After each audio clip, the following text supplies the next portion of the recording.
The scorching sun hung like a molten coin in the Montana sky, as Delia O'Connor stood on the worn porch of her small ranch house outside Clifton, watching a lone figure approaching on horseback through the rippling heat. Her heart seemed to stop, then hammer wildly against her ribs as the silhouette grew clearer. Broad shoulders, familiar posture, a gait she'd memorized in dreams for 3 long years. The letter had come 8 months ago. Samuel Lawton, presumed dead at the Battle of Gettysburg, no body recovered. Just another name on the endless lists of men swallowed by the war. She'd mourned him, survived somehow, kept their small ranch alive through drought and harsh winters while the nation tore itself apart. Now a ghost rode toward her. Delia gripped the porch railing, her knuckles white, torn between running toward him and fleeing inside. The war had stolen so much: her father, her brother Thomas, and finally her husband, or so she'd believed. The approaching rider wore a dusty cavalry hat, and though thinner than she remembered, there was no mistaking those shoulders, that way of sitting a horse as if he'd been born to it. "Samuel," she whispered, her voice catching. The horse slowed to a stop at the gate. The man dismounted with a slight wince, moving with careful deliberation, and tied his mount to the post. When he removed his hat, the afternoon sun caught the new streaks of silver at his temples, silver that hadn't been there when he'd ridden off to war at 27. But those eyes, green as spring grass, were unmistakable. Samuel Lawton looked up at the house he'd built with his own hands, at the woman who'd haunted his every thought through prison camps and battlefields, through fever and near starvation. He'd prepared words for this moment during the long journey home, but they abandoned him now. Delia descended the steps slowly, as if in a dream. 3 years. 3 years of running the ranch alone, of lying awake wondering if he suffered before he died, of teaching herself to stop looking down the road for a rider who would never come. "Delia," he said, his voice rough from disuse on the lonely trail. She stopped before him, her hand trembling as she reached up to touch his face, her fingers tracing the new scar along his jawline. He was thinner, weathered, his eyes holding shadows she'd never seen before, but he was here, alive. "They told me you were dead," she whispered. "Nearly was." More than once. His hand covered hers, warm and solid. "I'm sorry it took so long to come home." Tears spilled down her cheeks, but a smile broke through, radiant, disbelieving. "You're home," she said, her voice breaking on the words. Samuel pulled her into his arms, burying his face in her hair, breathing in the scent that had kept him alive through the darkest nights of captivity. They stood locked together as the Montana wind swept across the plains around them, bringing the scent of sage and prairie grass. He was home. And nothing would ever tear them apart again. "I never stopped believing," she whispered against his chest, though the letter in the drawer upstairs, creased and faded from countless readings, told a different story. "Even when they said, 'I know,'" he said, pulling back to look at her. The sun had kissed her skin darker than he remembered, and fine lines framed her eyes, the mark of years spent squinting across open ranges and weathering storms alone. But she was still his Delia, with those determined blue eyes and the stubborn set to her chin that had first caught his attention at a town dance in '58. "You've kept it all going," he said, looking past her to the barn and corrals, the small herd of cattle visible in the distance, the vegetable garden thriving despite the summer heat. "I knew you would. Had to," she said simply. "It was all I had left of you." He took her hand and they walked toward the house. Samuel moved with a slight limp, his left leg stiff from a wound that hadn't healed quite right. "Are you hungry?" she asked, suddenly aware of her duties as a wife, a hostess, roles nearly forgotten in the years alone. "I can make something." "There's bread from yesterday and I could, Delia." He stopped, turning her to face him. "I've dreamed of this moment for 3 years. Food can wait." Inside, the house was both familiar and strange to Samuel. The furniture he'd built still stood, but things had been moved, rearranged to suit a woman living alone. New curtains hung at the windows, bright calico that caught the light. His mother's old quilt lay folded over the back of the rocker. And there, above the fireplace, hung his portrait, the one taken just before he'd ridden off to war, looking young and cocksure in his new uniform. "You kept it up," he said. "Of course I did." She moved about lighting lamps against the approaching dusk. Mr. Jenkins from town helped with the heavy repairs, and Ben Taylor's boys came by for the harvest last year. And the cattle, he remained standing, hat in hand, suddenly unsure of his place in this house that had continued without him. 28 head now, she said with a hint of pride. I sold some last fall to pay taxes, got a fair price, better than most expected. The Coulter boys tried to swindle me, but I held firm, Samuel smiled. That's my Delia. She paused, a lamp in her hand, and looked at him. Are you real? She whispered. I've had this dream so many times. He crossed to her, taking the lamp and setting it safely aside before drawing her into his arms again. I'm real, he murmured against her hair, and I'm never leaving again. As night fell, they sat at the kitchen table, the familiar rituals of preparing a meal together both comforting and strange. Samuel told her what he could of the war, the less horrific parts of his capture at Gettysburg, the long months in the Confederate prison camp, the illness that had nearly taken him, and his eventual escape. He told of the slow journey west, working odd jobs to earn enough for the next leg of travel, of the recurring fevers that laid him low for weeks at a time. When I heard the war had ended, I was in Tennessee, too sick to travel, he said, watching her face in the lamplight. By then, I'd already been listed among the dead. It took months to recover enough strength to make it home. Delia listened, her hands clasped tightly before her, as if she might still lose him if she let go. I got the letter last October from your captain. She rose and went to a drawer, removing a folded paper.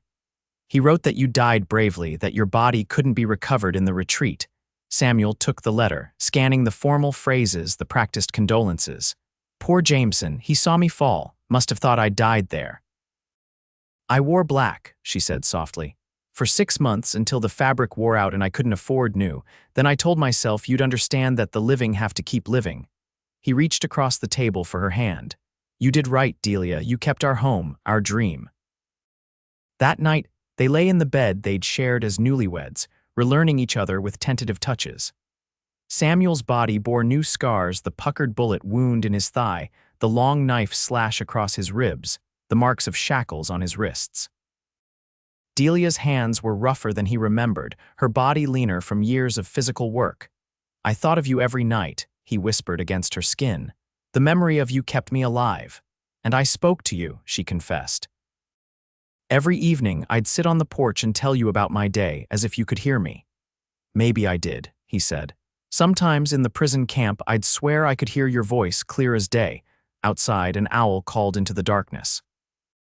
The familiar sound, so achingly normal, brought tears to Samuel's eyes. How many nights had he lain awake, wondering if he'd ever hear such simple, beautiful things again? Tomorrow, he said, drawing her close. I want to see everything, every inch of our land. It's changed some, she warned. I had to let the north pasture go fallow, couldn't manage it all alone, and the creek bed shifted after the big storm 2 springs ago. We'll make it right again, he promised. Together. As dawn broke over the eastern hills, Samuel woke to find himself alone in bed. For a moment, panic seized him. Had it all been a dream? Had he finally lost his mind on the long journey home? Then he smelled coffee and heard movement in the kitchen. He dressed quickly in his worn trail clothes, the only possessions he'd brought home besides his horse, saddle, and revolver. His uniform had been lost long ago, torn up for bandages during his escape. He found himself oddly grateful for that. He wanted no reminders of the war in this house. In the kitchen, Delia stood at the stove, her hair caught up in a simple knot, wearing a faded blue dress he remembered from before. The normalcy of the scene struck him with unexpected force, and he had to lean against the doorframe for support. She turned, sensing his presence. "Good morning," she said, a flush rising to her cheeks. Despite everything, there was a new shyness between them, the awkwardness of strangers who knew each other intimately. "Morning," he replied, crossing to her and placing a gentle kiss on her forehead. "You still make the strongest coffee in Montana territory." She laughed, the sound warming the room. Someone had to keep the Cowboys awake on roundup days. Over breakfast, she caught him up on the town news: who had married, who had died, which businesses had thrived or failed during the war years. Clifton had grown, with new settlers arriving monthly now that the war was over. "The railroad's coming," she told him. "Not directly through Clifton, but close enough. They've started laying track 20 miles south." "That'll change everything," Samuel said, thinking of the cattle business. "We'll be able to ship directly east." "That's what everyone says. Land prices are already rising." She hesitated. "The Millers offered to buy our place last year. Offered a good price, too." Samuel looked up sharply. "You didn't consider it." She met his gaze steadily, for about 5 minutes. "Then I realized I'd rather work myself into the grave here than live comfortably anywhere else." After breakfast, they walked the property together, Samuel leaning occasionally on a walking stick he'd carved during the journey home. The ranch was smaller than the one he'd envisioned when they'd first married, but it was theirs: 160 acres of Montana prairie, nestled against foothills that provided shelter from the worst winter winds. The barn needed work. Several boards had weathered badly and required replacement. The corral fence sagged in places, but the vegetable garden thrived, protected by a stone wall Samuel had built before the war, and the well provided clean, sweet water year-round. "You've done wonders," he told her as they paused to rest on a hilltop overlooking the property. "Most men couldn't have managed half so well." "I had help," she admitted, "not just from neighbors." "Your father rode out from town every Sunday after church, right up until his heart gave out last winter." Samuel felt a pang of grief. "Pa's gone," she nodded, taking his hand. "I'm sorry. I should have told you right away." He went peacefully, Samuel. Sitting in his chair by the fire at the boarding house, Mrs. Whittaker found him the next morning, looking like he'd just fallen asleep.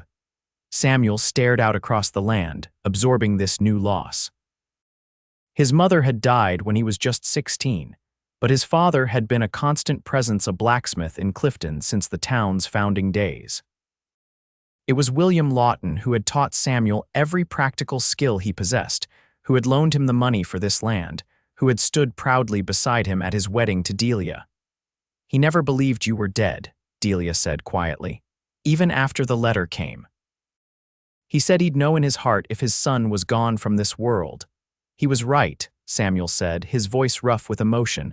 "I should have been here." "You're here now," she reminded him, squeezing his hand, "and we have time."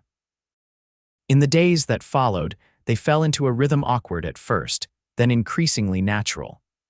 Samuel took over the heavier work around the ranch, though his injured leg meant some tasks took longer than before. Delia continued managing the household and garden, occasionally riding out to check on the cattle with him. Word spread quickly through the small community that Samuel Lawton had returned from the dead. Neighbors rode out to welcome him home, bringing food and offers of help. Some were genuinely glad to see him. Others seemed mainly curious about his experiences in the war. Samuel spoke little of those years, preferring to focus on the present and future.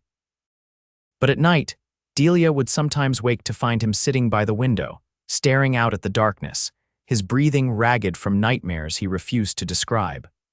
One evening, about 2 weeks after his return, they sat on the porch watching a summer storm roll in from the west. Lightning flashed across distant mountains, and the air smelled of rain and sage. "The Hendersons have invited us to dinner tomorrow," Delia said, breaking a comfortable silence. "Mary says they're dying to see you." Samuel nodded, though his expression tightened. "That would be nice." She studied his face in the fading light. "We don't have to go if you're not ready." "It's not that," he said, then hesitated. "It's just, George Henderson was at Bull Run, wasn't he, with the Montana Volunteers?" "Yes, he came home after losing his arm." Delia moved her chair closer to his. "Samuel, what is it?" He took a deep breath. "I find it hard sometimes, being around others who fought. They want to talk about battles, share war stories, and I can't." He broke off, looking away. "Can't what?" "Can't pretend it was anything but hell," he said finally. "Can't make it sound like some grand adventure. Some men need to do that, I understand, but I can't." Delia laid her hand on his arm. "Then we won't go, or we'll go and you'll talk about cattle prices and the weather and nothing else." He covered her hand with his. "Thank you." The storm broke then, sending them hurrying inside as rain lashed the house and thunder boomed overhead. That night, as lightning illuminated their bedroom in brief, stark flashes, Samuel finally spoke of things he'd held inside. The prison camp was the worst, he said, his voice so low she had to strain to hear it over the storm. Not the fighting, not even being wounded, but being caged, watching men die day after day from disease and starvation. Delia lay beside him, listening silently, giving him the space to continue. We were at Point Lookout first, then moved to Andersonville when the Union pushed south. 2,000 men in a space meant for half that number, no shelter but what we could cobble together. Water from a creek that ran through the middle of the camp, the same creek that served as our latrine downstream. He described the daily fight for survival, the meager rations, the guards who shot men for sport, the prisoners who turned on each other for scraps of food or blankets. He told of his escape with 3 other men during a transfer between camps, of being hunted through swamps by men with dogs, of the bullet that tore through his thigh as they crossed into Union territory. One of us made it Williams, a farm boy from Ohio, caught a mini-A ball in the chest as we ran. Reynolds drowned in the crossing, and Daniels. He paused. Daniels made it to safety with me, but the wound in his side festered, died 3 days later in a Union Field hospital. I was delirious with fever by then. When I woke 2 weeks later, the war was nearly over and everyone thought I was dead. "How did you survive?" she asked when he fell silent. "Stubbornness," he said with a faint smile. "And you, the thought of you waiting. I made a promise when I left that I'd come back to you no matter what." "And you did," she whispered, drawing him close. "I did," he agreed, his arms tightening around her. "Though sometimes I wonder if the man who came back is the same one who left." "He is," she assured him, her fingers tracing the familiar lines of his face in the darkness. "Changed, perhaps. Carrying more than before, but still my Samuel." The following week, Samuel rode into Clifton for the first time since his return. Delia had made the trip regularly during his absence, buying supplies and selling eggs and vegetables from their garden. Now they went together, Samuel driving their wagon while Delia sat beside him, dressed in her best skirt and blouse for the occasion. Clifton had indeed grown, with several new buildings along the main street and a second saloon competing with the original establishment. The general store had expanded, and a proper schoolhouse now stood where children had once been taught in the back room of the church. As they tied the wagon in front of the store, people stopped to stare. Samuel straightened his shoulders and offered Delia his arm, determined to face the town's curiosity with dignity. Inside the store, old Mr. Whittaker dropped the sack of flour he was measuring when he saw Samuel. "Good Lord above," he exclaimed. "It really is you. Folks said you'd returned, but I hardly believed it." "It's me, Mr. Whittaker," Samuel confirmed with a smile. "Seems reports of my death were somewhat exaggerated." "Well, glory be." The old storekeeper came around the counter to pump Samuel's hand enthusiastically. "We mourned you proper, son. Had a service at the church and everything. Your father was heartbroken, though he never did fully believe you were gone." "So I've heard," Samuel said, glancing at Delia. More townspeople filtered into the store as word spread of the Lawtons' arrival. Questions flew thick and fast about the war, about Samuel's experiences, about his miraculous return. He answered patiently but briefly, deflecting the more intrusive inquiries with good humor. Mayor Thompson appeared, insisting they join him for lunch at the hotel dining room. "The town should celebrate your return properly," he declared. "We'll arrange something, perhaps a dance at the Grange Hall next Saturday." "That's very kind," Samuel said, "but not necessary. Delia and I prefer a quiet homecoming." The mayor looked disappointed but nodded understanding. Of course, you need time to settle back in. But do know that Clifton celebrates your safe return, Captain Lawton." "Thank you," Samuel replied, though Delia noticed his jaw tighten at the use of his wartime rank. "And it's just Mr. Lawton now. I left the army behind me." After completing their purchases and enduring more well-meaning but exhausting encounters, they headed to the cemetery on the outskirts of town. Samuel stood for a long time before his father's grave, head bowed. "I should have been here," he said again.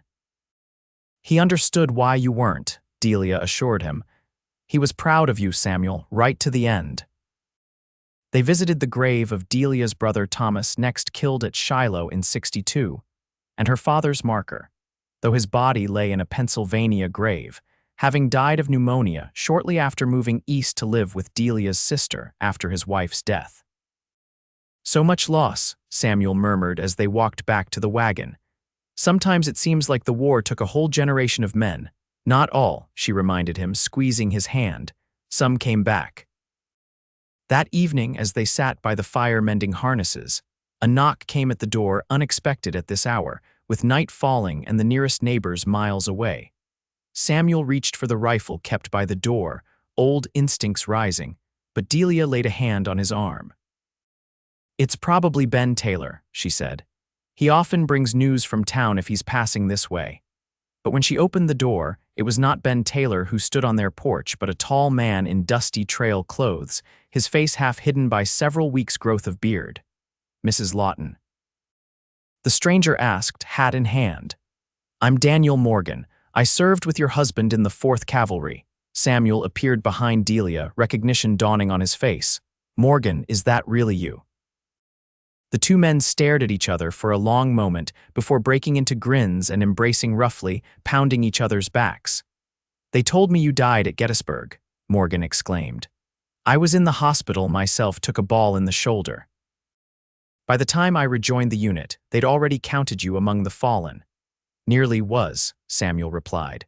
Come in, come in. What in God's name are you doing in Montana, over coffee and leftover stew?" Daniel Morgan explained his presence. After the war, he drifted west, eventually taking a job with the stage line that ran through Clifton. "Heard talk in town today about a dead man come back to life," he said, grinning at Samuel. "Didn't take long to figure out who they meant, had to see for myself." "How long are you in town?" Samuel asked. "Just overnight. Stage leaves for Helena tomorrow." Morgan hesitated. "But I've been thinking of settling somewhere, getting tired of the road." "Plenty of opportunity around here," Samuel said. "The railroad's coming, land's still relatively cheap if you know where to look." They talked late into the night, sharing memories of the war's early days, before the worst horrors had unfolded. Delia listened, seeing a different side of Samuel emerge with his old comrade, glimpses of the younger, less burdened man he'd been. When Morgan finally left, promising to return on his next pass through Clifton, Samuel seemed both energized and melancholy. "It's good to know he made it," he said as they prepared for bed. "We were green boys together, signing up thinking we'd have the rebellion put down in 3 months. He seems to have come through without too many scars," Delia observed. "Morgan was always lucky," Samuel said with a faint smile, "and smart enough to get transferred to a scouting unit after Bull Run. Spent most of the war behind enemy lines rather than in those hellish frontal assaults." He shook his head. "I sometimes wonder how different things might have been if I'd done the same." "You might never have come home at all," Delia said softly. "Scouts had their own dangers." "True enough," he conceded, drawing her close. "And I'm right where I need to be." As summer ripened toward fall, the ranch slowly transformed under their combined efforts. Samuel repaired the barn and corrals, working steadily despite his lingering limp. Together, they brought in the garden harvest, putting up preserves for the winter ahead. One crisp September morning, as they worked side by side stacking firewood, Samuel paused, leaning on his axe handle. "I've been thinking," he said. Delia brushed dirt from her hands. "About what?" Expanding the herd. "With the railroad coming, beef prices will only go up. If we could add another 20 head or so, we'd be well positioned by next year's drive." She studied his face. "That would take money we don't have right now." "I know, but—" He hesitated. "The bank in Helena is offering loans to ranchers with established operations. I could ride up next week, talk to them. With land as collateral, we'd likely qualify." Delia's expression grew troubled. "Debt is what broke half the ranches around here during the war. When prices fell, they couldn't make their payments." "This is different," Samuel insisted. "The war's over. The country's rebuilding, and with the railroad, we'll have access to eastern markets like never before." She didn't answer immediately, and he frowned. "What is it, Delia? Don't you think it's a good opportunity?" "It might be," she said carefully. "But I've learned to be cautious these past years. When you were gone, every decision fell to me. One wrong choice could have meant losing everything." Samuel straightened, setting aside the axe. "I understand that, and I respect how you've managed." But I'm home now and we need to look to the future. Is the present so lacking? She asked quietly. He softened, moving to take her hands. No, not at all, but I have dreams, Delia, the same dreams we shared before I left, a larger operation, a better house someday. Perhaps even a legacy to leave to children if we're blessed. At the mention of children, her eyes filled with tears. I thought about that every day you were gone, she admitted. That we'd lost not just our time together, but the family we might have had. We still can, he said gently. We're young yet. 30 is hardly ancient, she smiled through her tears. No, not ancient, just older and perhaps wiser than we were. Think about the loan, he suggested. We don't have to decide today, but I believe it's the right move. Delia nodded, though uncertainty lingered in her expression. That night, as Samuel slept beside her, she lay awake considering his proposal. The prospect of debt terrified her after years of precarious independence. Yet she saw the light in his eyes when he spoke of building something larger, the purpose it gave him after so much destruction. The following week brought another visitor, Margaret Watson, Delia's closest friend from town. The women had grown close during Samuel's absence, with Margaret providing both practical help and emotional support during the darkest days after the news of Samuel's supposed death. While Samuel worked in the barn, the women sat on the porch, catching up over coffee. He looks well, Margaret observed, watching Samuel through the open barn door as he mended a saddle. Thinner than before, but recovering his strength. He is, Delia agreed, though he still has nightmares, and sometimes he goes quiet, lost in memories he won't share. Margaret nodded understanding. Her own husband had returned from an earlier conflict with the Sioux, similarly changed. Time helps, she said, though some wounds never fully heal. He wants to expand the ranch, Delia confided, take out a loan for more cattle.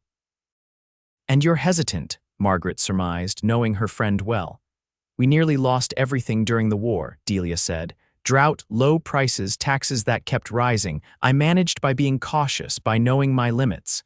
And Samuel's always been a dreamer, Margaret finished for her. Yes. Delia smiled fondly.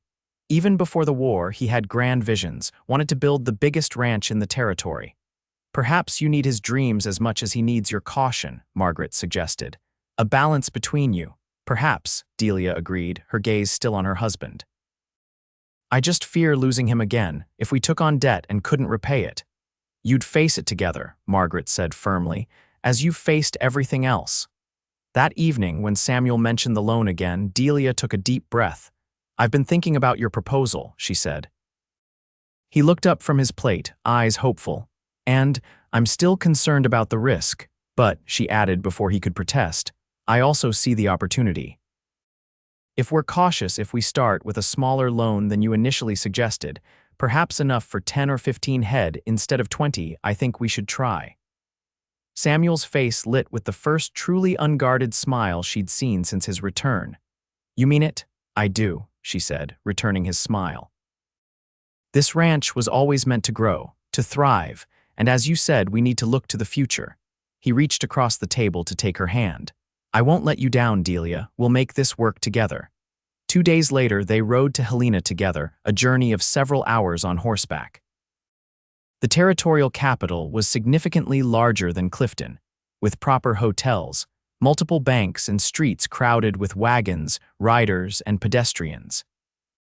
At the first bank of Montana Territory, they met with Mr. Hargrove, a balding man with spectacles and an initially dismissive manner that changed when he reviewed their application. The Lawton Ranch, he mused, studying the papers. 160 acres, established 1858.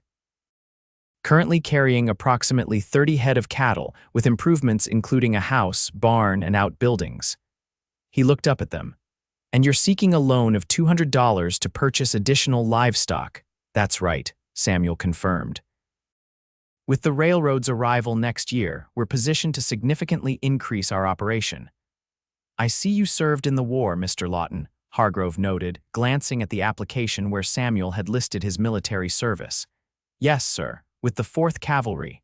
Commendable. Hargrove set down the papers and removed his spectacles. Many of our returning veterans are finding it difficult to re-establish themselves. We're fortunate, Samuel said, taking Delia's hand. My wife kept our ranch operating in my absence. Hargrove looked at Delia with new respect. Indeed. That's quite unusual, Mrs. Lawton. I did what was necessary, she replied simply. Well, Hargrove said, replacing his spectacles, your property seems sufficient collateral for the amount requested. With the current value of cattle and projected increases, once rail service begins, repayment should be manageable within the 3-year term. Then you'll approve the loan, Samuel asked, leaning forward eagerly. I believe so, yes. Hargrove made a notation on their application. I'll need to verify a few details about your property boundaries, but barring any unexpected issues, the funds could be available within a week. As they rode home that afternoon, Samuel couldn't contain his excitement, already making plans for the cattle purchase, discussing which bloodlines they should seek to improve their herd. Delia listened, caught up in his enthusiasm despite her lingering concerns. Seeing him so animated, so focused on the future, eased something that had been tight in her chest since his return. This was the Samuel she remembered, the man with big dreams who had swept her off her feet at that long-ago dance, who had promised to build a life with her under the vast Montana sky. That night, as they lay together in the darkness, he whispered, "Thank you for believing in me, in us." "Always," she replied, drawing him closer. "We lost 3 years, Samuel. I won't waste a single day we have now." The following weeks passed in a flurry of activity. The loan was approved, and Samuel rode to neighboring ranches, selecting cattle to add to their herd. He chose carefully, examining bloodlines and confirmation, negotiating prices with the skill he'd learned from his father's blacksmith business. By mid-October, the Lawton ranch had grown by 15 head young cows that would calve in the spring, significantly increasing their numbers. Samuel beamed with pride as they rode the property together, surveying their expanded herd. "Next year we'll need to hire help for the roundup," he said. "Maybe one of the Taylor boys. James would be good," Delia agreed. "He's steady, doesn't drink like his older brother." Samuel nodded, then grew serious. "Winter's coming. We should think about preparations, more hay than usual, reinforce the north side of the barn where the snow drifts highest." "Already ahead of you," Delia said with a smile. "I ordered extra supplies in town yesterday, and Ben Taylor promised to bring his boys over next week to help with the barn repairs." Samuel laughed. "You've thought of everything." "I've had practice," she reminded him. 3 Montana winters alone teach you to prepare thoroughly." His expression sobered. "I'm sorry you had to face those alone." "I survived," she said simply, "and now we face them together." As November brought the first heavy snows, they settled into the comfortable rhythms of winter on the ranch, days of hard work ensuring the animals were fed and watered, evenings of quiet companionship by the fire. Samuel continued to heal, both physically and emotionally. The nightmares came less frequently, and he spoke more openly of his wartime experiences, exercising the darkest memories by sharing them with Delia. For her part, Delia gradually relinquished some of the responsibilities she'd shouldered alone for so long, learning to trust Samuel's judgment again, to lean on his strength when needed. The partnership they'd begun as newlyweds slowly re-established itself, deeper now for having weathered separation and loss. December brought the harshest weather, with temperatures dropping far below freezing and winds that howled across the plains like banshees. During one particularly severe blizzard, they lost 2 of the new cattle despite their best efforts to protect the herd. "It happens," Delia consoled Samuel as he returned to the house, exhausted and discouraged after finding the animals frozen in a ravine. "Even in the best years, winter takes its toll." "I know," he said, warming his hands by the fire, "but those were investments, money we now won't see returned." "We still have 13 new head plus the original herd," she reminded him, "and spring will bring calves." He nodded, though his expression remained grim. Delia understood his frustration. Each setback felt magnified after his long absence, each failure a challenge to his place as provider and protector. That night, she woke to find his side of the bed empty. Following the sound of quiet movement, she found him in the kitchen, staring into the dying embers of the cook stove. "Samuel," she called softly. "Are you all right?" He looked up, his expression haunted in the dim light. just thinking." She moved to sit beside him, pulling her shawl tighter around her shoulders against the night's chill. "About the cattle." "No," he was silent for a long moment. "About Jenkins, she repeated, confused. "Private Thomas Jenkins, 19 years old, from some small town in New York." Samuel's voice was flat, distant. "He died beside me at Gettysburg, took a mini-A ball in the throat, drowned in his own blood while I held him." Delia reached for his hand, saying nothing, knowing he needed to speak these ghosts aloud. He had a sweetheart waiting at home. "Showed me her picture 100 times, pretty girl with dark curls." Samuel swallowed hard. "I keep thinking about her, waiting for a man who never came home, wondering if she's still waiting or if she's moved on with her life." "Some wounds never fully heal," Delia said softly, echoing Margaret's words. "No," Samuel agreed, "they don't. But tonight, watching the storm, I realized something. Every man I saw die, Jenkins, Williams, all the others, they're still dead. Nothing I do can change that, but I'm alive. By some miracle, I made it home to you." He turned to face her, taking both her hands in his. "I've been carrying guilt for that, for surviving when they didn't. But tonight I understood that the best way to honor their sacrifice is to truly live the life they lost, to build something meaningful. To love you fully, without reservation." Tears slipped down Delia's cheeks as she pulled him close. "That's all I've ever wanted," she whispered, "for us to live fully together." They held each other as the night deepened around them, the blizzard gradually subsiding into gentle snowfall that blanketed the world in pristine white. Christmas brought a brief thaw and a visit from Daniel Morgan, who had indeed decided to settle in the territory, purchasing a small piece of land on the outskirts of Helena. "Going to try my hand at horse breeding," he announced over Christmas dinner. "Army's still buying remounts, and with the railroad coming, I can ship east as well." "That's wonderful news," Samuel said warmly. "We'll be neighbors after a fashion." "Speaking of news," Morgan said, glancing between them with a sly smile, "rumor has it the railroad company's looking to establish a depot near Clifton after all. Town council's in negotiations now." Samuel straightened, instantly alert. A depot would change everything. Cattle could be loaded right there instead of driven to the main line. "Exactly," Morgan agreed. "Land values would rise accordingly. Anyone positioned to take advantage would do very well." After their guest departed, Samuel paced the floor excitedly. "If this is true, Delia, our timing couldn't be better. With the additional cattle already purchased, we'd be perfectly positioned to benefit from a local depot." "Let's not count our fortunes before they're made," she cautioned, though she shared his optimism. "Railroad companies are known for changing their plans." "True," he conceded, "but even the possibility is promising." As January gave way to February, the worst of winter slowly released its grip on the land.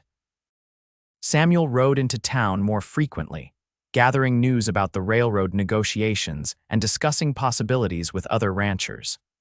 One evening, he returned particularly late, his expression unreadable as he stamped snow from his boots at the door. "You missed supper," Delia said, setting aside her mending. "Is everything all right?" "Better than all right," he replied, removing his coat. "I've had an interesting conversation with Mayor Thompson and Mr. Harrison from the bank." Delia waited, sensing important news.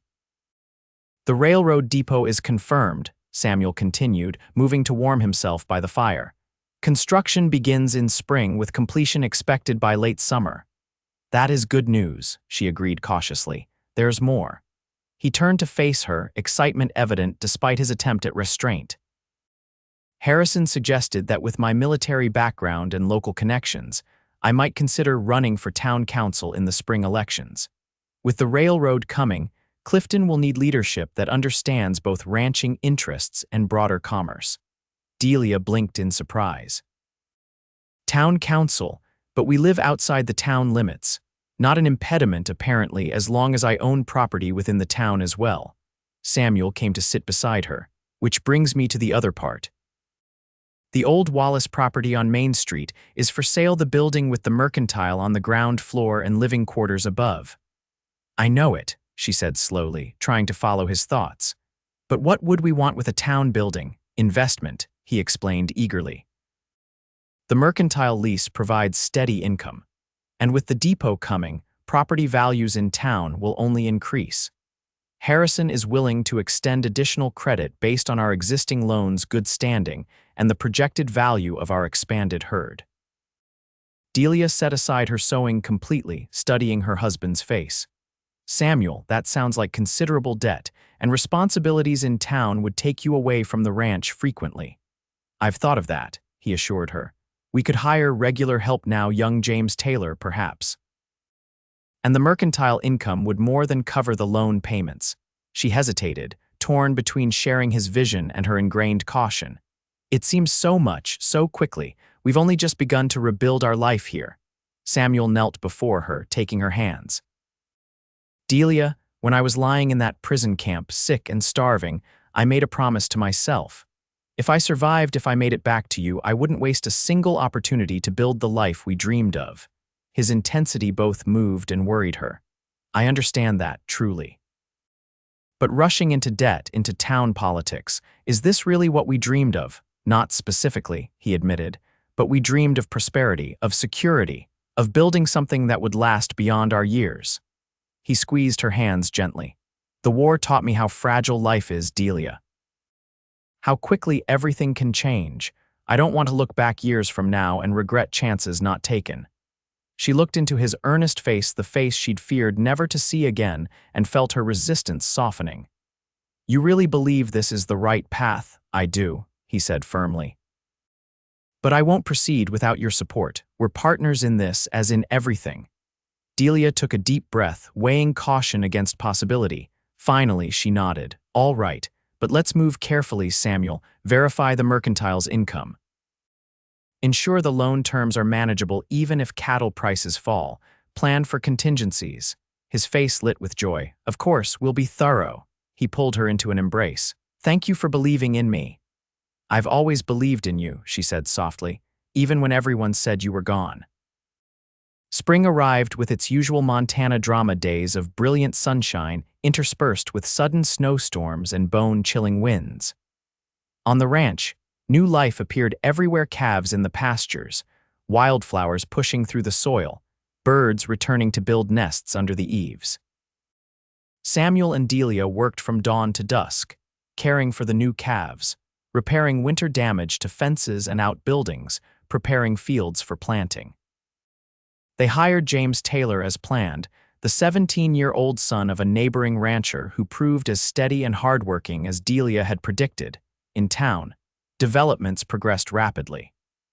The Lawtons purchased the Wallace property, with the existing merchant agreeing to continue his lease. Samuel put his name forward for the town council elections, scheduled for early May. Not everyone welcomed these developments. Josiah Coulter, whose family owned the largest ranch in the area, viewed Samuel's potential position on the council as a threat to his own influence.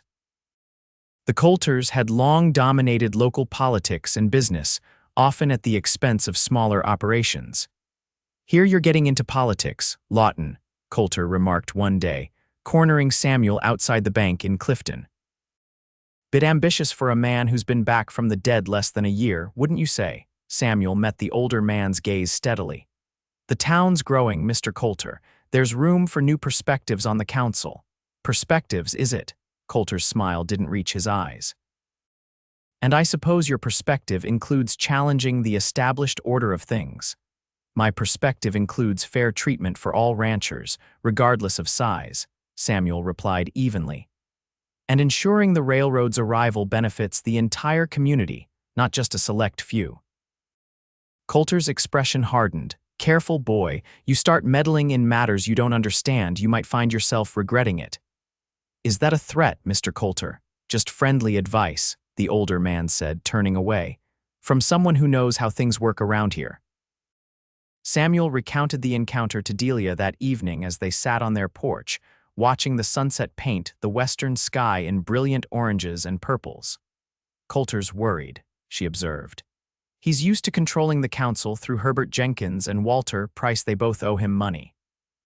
If you win a seat, his influence diminishes. I'm not looking to make enemies, Samuel said, but Coulter's monopoly on the cattle business here has hurt smaller ranchers for years. If the railroad depot brings new opportunities, those benefits should be shared fairly. Delia nodded agreement. Just be careful. The Coulters have deep roots in this territory. They've ruined men for less challenge than you're posing. I faced worse than Josiah Coulter in the war, Samuel said with a slight smile. Though I take your point, we'll proceed carefully. As election day approached, tensions in town increased. Samuel campaigned quietly but effectively, speaking with shopkeepers, ranchers, and townspeople about his vision for Clifton's growth. His war record earned him respect, and his measured approach to development resonated with many who feared too rapid change.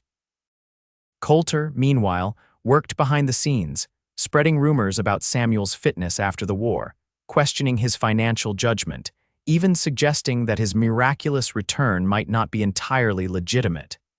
They're saying what? Samuel demanded when Delia returned from town one day, her expression troubled. That perhaps you weren't really in the war at all, she said reluctantly. That you might have deserted, hidden away somewhere until it was safe to return. Samuel's face darkened with anger. That's preposterous. I have discharge papers. There are men in this very county who served with me. I know, she soothed, placing a hand on his arm.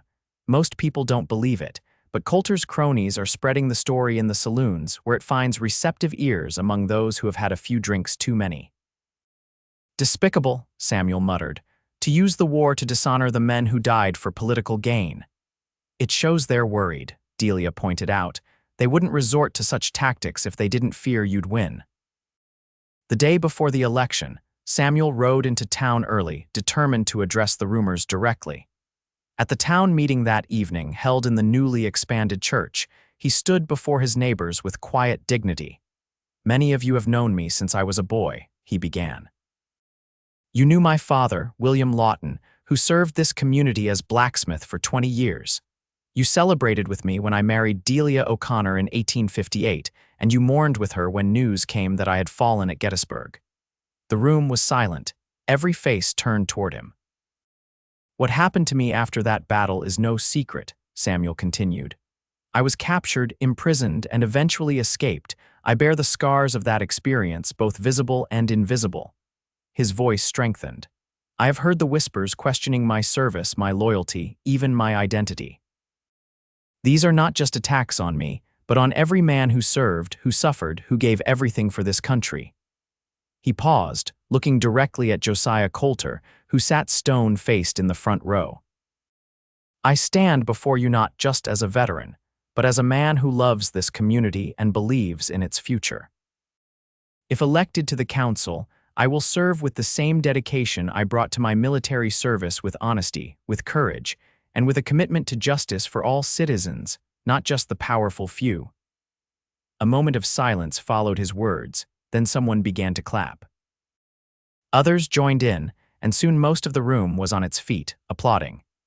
Even those who had been swayed by the rumors seemed moved by Samuel's straightforward address. Coulter remained seated, his expression unreadable. That night, as they prepared for bed, Delia asked, "Do you think you changed any minds?" "Some, perhaps," Samuel replied, removing his boots. "Enough, I hope." "I'm proud of you," she said softly, "for standing up, for speaking truth." He smiled at her across the room. "None of this would be possible without you, Delia. Your strength during those years alone, it humbles me." "We're stronger together," she said simply. Coming to sit beside him on the bed, he took her hand, turning it over to kiss her palm. "Together," he agreed, "whatever tomorrow brings." Election day dawned clear and mild, a perfect spring day in Montana. Samuel and Delia rode into town early, joining the gathering crowd outside the courthouse where voting would take place. Friends and neighbors greeted them warmly, though Samuel noted the calculating looks from Coulter's supporters. As a woman, Delia couldn't vote, a fact that had long frustrated her, especially during the years she'd managed the ranch alone, paying taxes without representation. But she stood proudly beside Samuel as he cast his ballot, then joined the crowd awaiting results. The counting took several hours. By mid-afternoon, a small crowd had gathered in the square, speculating on outcomes, sharing food and drink in an atmosphere that was part tension, part celebration. Finally, Mayor Thompson emerged from the courthouse, a paper in his hand. The crowd fell silent as he cleared his throat and announced the results. 3 seats had been contested, with 6 candidates running. The 3 candidates elected to serve on the Clifton Town Council for the coming 2-year term are Walter Price with 73 votes, Samuel Lawton with 68 votes, and Herbert Jenkins with 65 votes. A cheer went up from Samuel's supporters. He had done it narrowly defeated Coulter's man Robert Simmons, who received 62 votes. The composition of the council would remain largely the same, with Price and Jenkins returning, but Samuel's presence would alter the balance of power. Coulter pushed through the crowd to where Samuel and Delia stood receiving congratulations. "Well played, Lawton," he said, his smile tight. "But council service is more complicated than you might think. Hope you're prepared for the challenges ahead." "I look forward to working with you, Mr. Coulter," Samuel replied evenly. For the benefit of the entire community, Coulter's eyes narrowed, but he merely nodded and moved away, his displeasure evident. "That man does not take defeat gracefully," Delia murmured. "No," Samuel agreed. "But he'll have to accept it. The people have spoken." The following weeks brought a whirlwind of new responsibilities. Samuel attended his first council meeting, where he was assigned to committees overseeing railroad development and water rights, both critical issues for the growing town.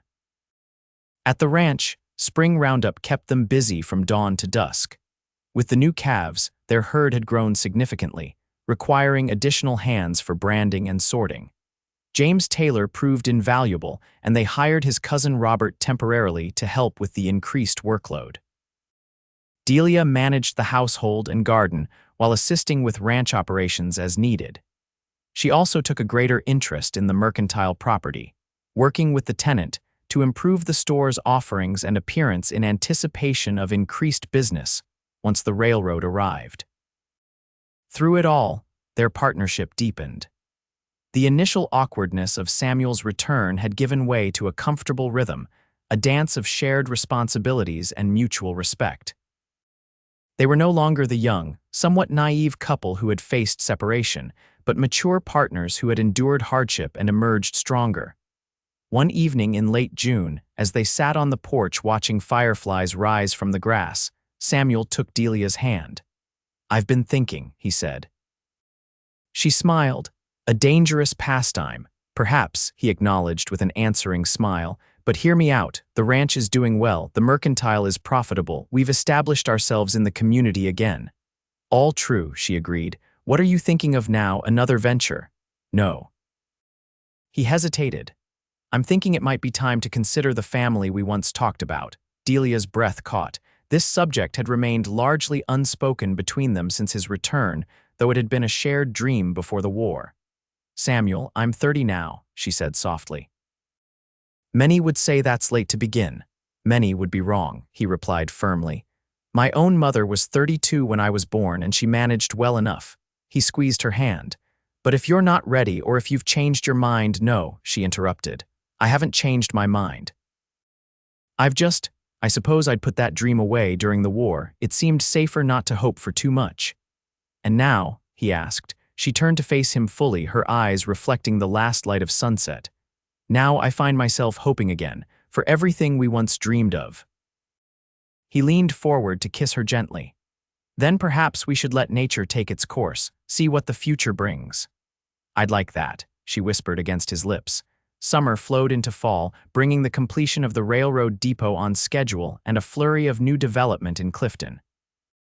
The town's population swelled with workers, merchants, and settlers drawn by the economic opportunities the railroad promised.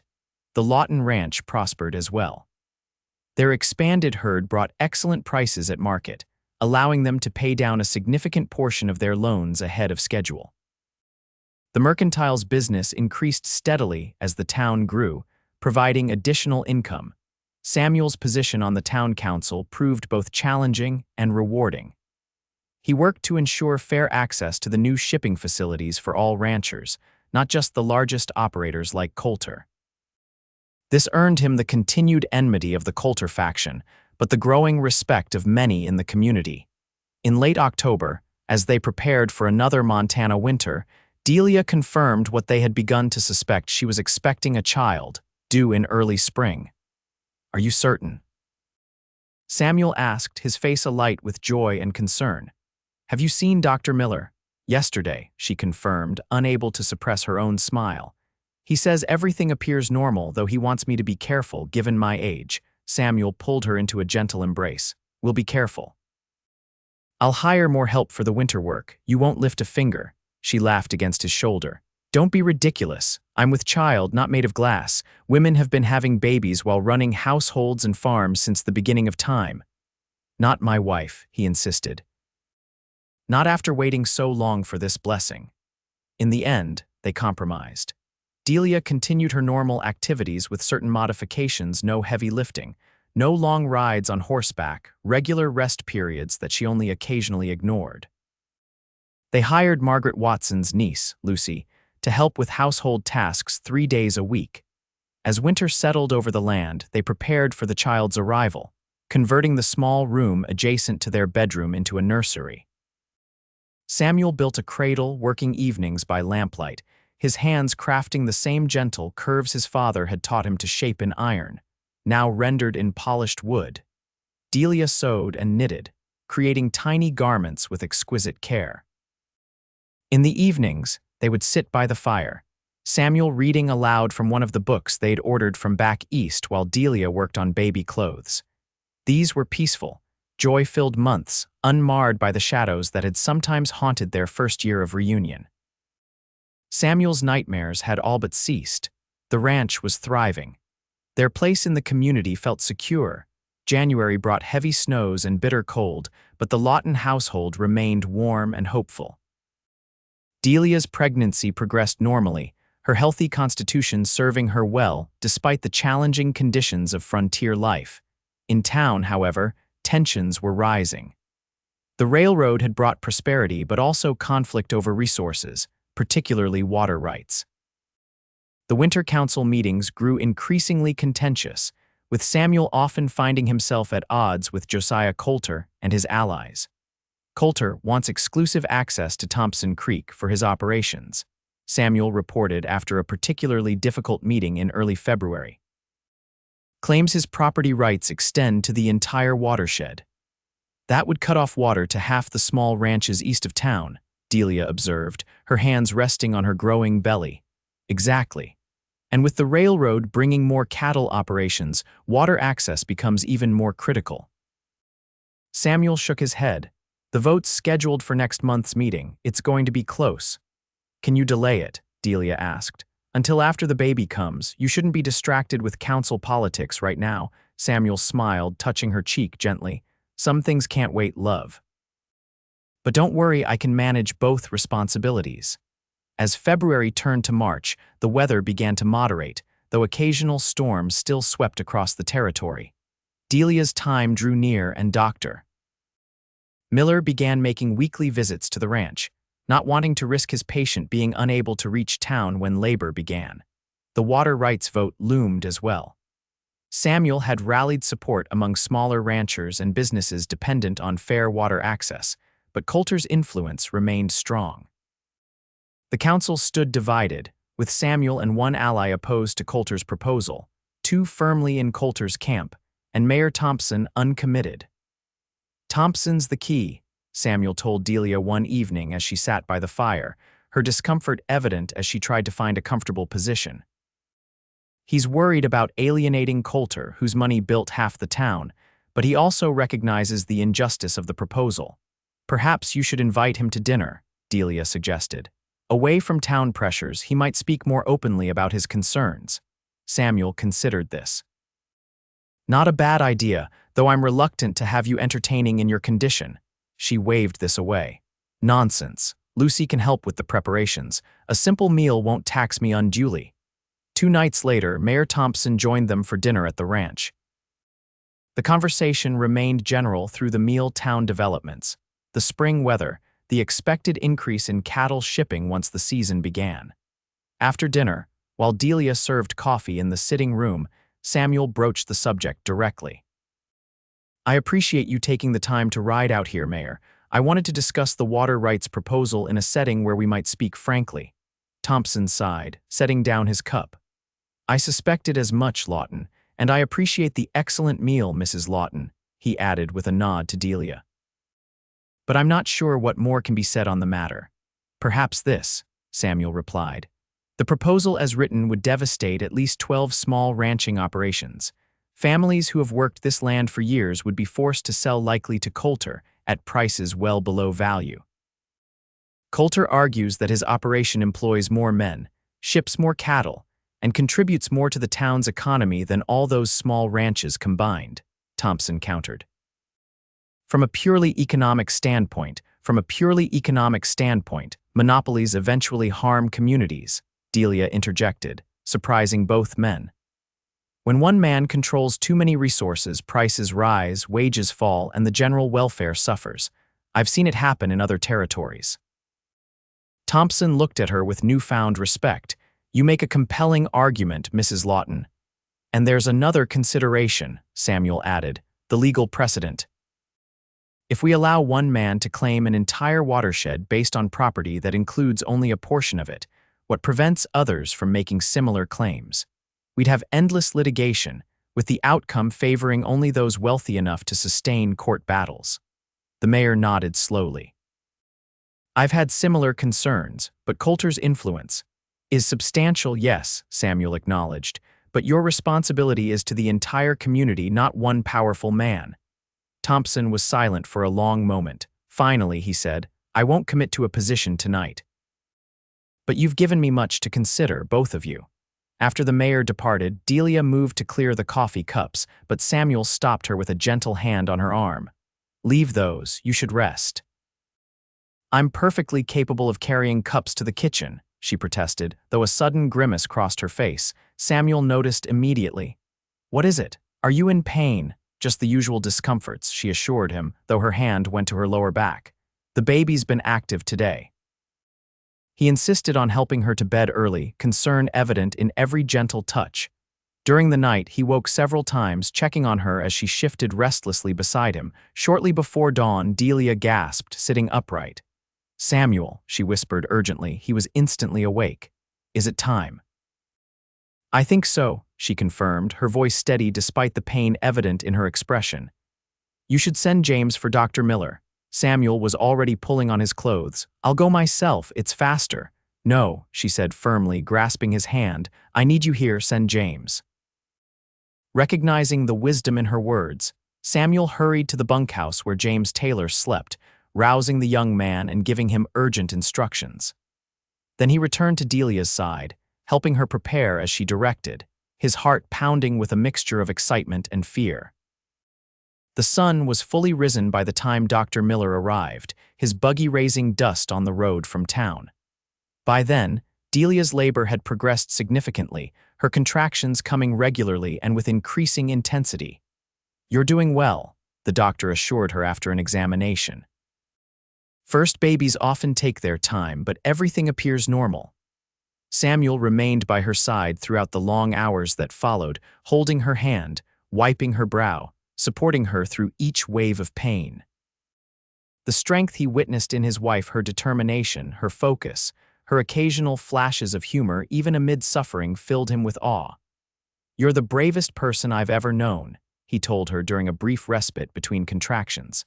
And I've seen men charge into cannon fire. She managed a tired smile. This is different. They were running toward destruction. I'm bringing new life into the world. As afternoon faded into evening, Dr. Miller announced that the time had come. With the next contraction, I need you to push, Mrs. Lawton. Samuel held Delia's shoulders as she bore down, her face contorted with effort, a low moan escaping through clenched teeth. Good, good, Miller encouraged. I can see the head. One more push should do it. With a final, tremendous effort, Delia delivered their child into the world. A moment of silence, then a robust cry filled the room, the most beautiful sound Samuel had ever heard. A son, Miller announced, placing the squalling infant on Delia's chest after quickly clearing his airways. A fine, healthy boy. Tears streamed down Samuel's face as he gazed at his wife and newborn son.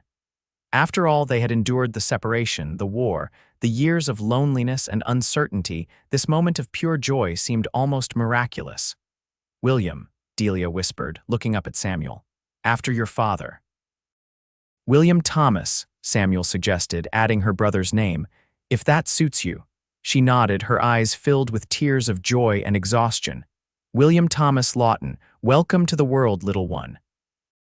The following weeks passed in a blur of new routines, sleepless nights, and indescribable happiness. William proved a healthy, vigorous baby with his father's green eyes and his mother's determined nature. The water rights vote proceeded without Samuel's presence. He refused to leave Delia and the baby during those early weeks. But his arguments had swayed Mayor Thompson, who cast the deciding vote against Coulter's proposal, ensuring fair access to water resources for all ranchers in the area. Coulter's retaliation was swift but ultimately ineffective. He attempted to block the Lawtons' cattle from accessing the railroad depot, claiming scheduling conflicts, but Samuel's position on the council allowed him to expose and challenge these tactics. The community largely sided with the Lawtons, recognizing Coulter's actions as the desperate maneuvers of a man unaccustomed to losing. By summer, life had settled into new patterns. Delia recovered her strength quickly, managing both household and baby with characteristic efficiency. William thrived, growing plump on his mother's milk, filling the house with gurgles and coos that delighted his adoring parents. The ranch prospered as well. The spring calving had been successful, and cattle prices remained strong. Their loan payments were on schedule, with prospects for early repayment looking favorable. One evening in late July, as they sat on the porch watching the sunset, William sleeping peacefully in Delia's arms, Samuel reflected on the journey that had brought them to this moment. "3 years ago, I was in that prison camp, certain I would die there," he said quietly. "Now look at us. A home, a thriving ranch, a beautiful son." He reached over to stroke William's downy head. "Sometimes I can hardly believe it's real." "It's real," Delia assured him, leaning against his shoulder. "We've earned this happiness, Samuel, through war and separation, through loss and recovery." "We have," he agreed, "and I intend to cherish every moment of it." As if in answer, William stirred, opening eyes so like his father's that it sometimes took Delia's breath away. The baby studied his parents solemnly for a moment, then broke into a toothless smile that melted their hearts. "Look at that," Samuel murmured. "Already charming the ladies, just like his old man," Delia laughed. "I seem to recall it took you 3 town dances and a church picnic before I agreed to walk out with you." "Worth every anxious moment," he assured her, kissing her temple gently. The sun sank below the horizon, painting the sky in brilliant hues of orange and purple. In the distance, cattle grazed peacefully on land that had sustained them through drought and plenty. The house behind them, expanded now with a proper nursery and plans for further additions, stood solid against the Montana elements. And in Delia's arms, their son represented everything they had fought for, everything they had preserved through the darkest days, a future filled with promise, built on the foundation of a love strong enough to survive war, separation, and the rumors of death itself. "You're home," Delia had said on that fateful day of his return, tears streaming down her face. And now, at last, Samuel understood the full meaning of those words. Home wasn't just this place, these buildings, this land. Home was wherever they were together, the family they had created, the love they had nurtured, the life they continued to build day by day under the vast Montana sky.